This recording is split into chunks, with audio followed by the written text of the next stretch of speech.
Many people get sick very easily and frequently. Doctor says this is all about your immune system. If you are having a strong immune system, you can fight any disease. In fact, you can prevent all.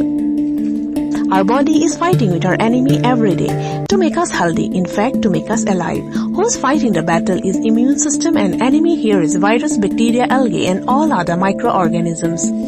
We are surrounded by millions of these microorganisms in our air, water, soil, in fact everywhere. Most of these microorganisms can enter our body and make us sick by multiplying itself or by destroying our cells, tissues, nerves and defunctioning different organs. In spite of the fact that thousands of these microorganisms go inside our body on a daily basis, we don't get sick every day.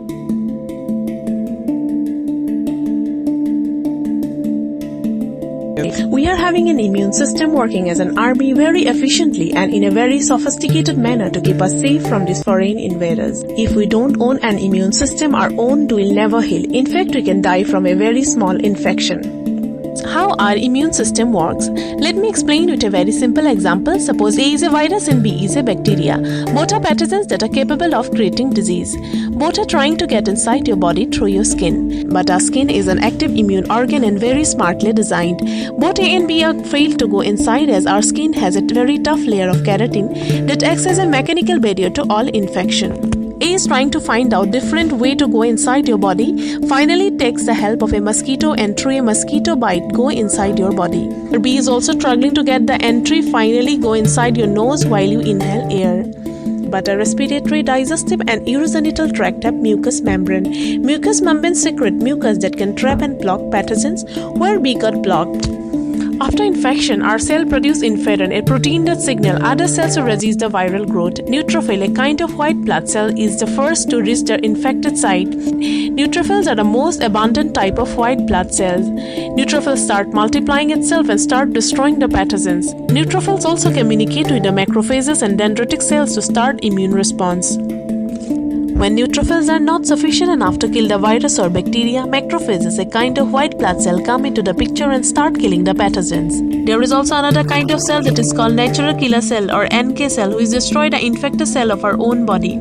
Our body shows inflammatory responses to an infection. This is basically an internal fire alarm system. It shows redness, swelling, heat and pain. Macrophages release some protein signal that increase the temperature of our body, thereby causing fever. Fever is often believed to be helpful in fighting infection, as many of the microorganisms cannot sustain a high temperature. These all are part of innate immune response. When innate immune response is unable to fight the pathogen, adaptive or specific immune response start taking action. Specific or adaptive immune system. Antibody or antigens are the most important soldiers of adaptive immune system. Antigen is capable of stimulating an immune response by activating B lymphocytes to produce antibody. Antibodies are made by B lymphocyte cell, a kind of white blood cell. This B lymphocytes can produce an army of the antibodies to attack the pathogen. Vaccination is based on this principle of antibody response. Definitely, immune response activities are not as simple as explain. Whole bunch of tissues, organs, cells like lymph nodes, lymph vessels, lymphocytes, bone marrow, white blood cells or mucous membrane act in a highly sophisticated and designated manner. Most of the time, we don't even know that we are attacked by a pathogen and our body is fighting with it. We can just remain grateful to our Mother Nature for giving us such an incredible machinery and taking good care of our health.